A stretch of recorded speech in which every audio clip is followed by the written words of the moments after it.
One of the things that physicians definitely need to know is that there's a giant difference between clinical language and coding-based language.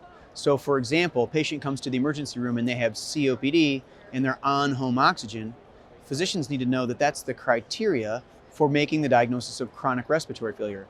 So that patient with COPD needs to be diagnosed with COPD and chronic respiratory failure, and then that physician needs to evaluate that patient for acute on chronic respiratory failure. So acute on chronic respiratory failure might be diagnosed if the patient were to have an exacerbation of that COPD and have an increase in their oxygen needs. So if their home oxygen was at 2 liters per minute, and you have to turn them up to 4 or 6 liters per minute in order to oxygenate that patient, and they have a bit of respiratory distress documented in the emergency room, in the ambulance, or by the hospitalist, now we have supporting documentation to make that diagnosis of acute on chronic respiratory failure caused by a COPD exacerbation.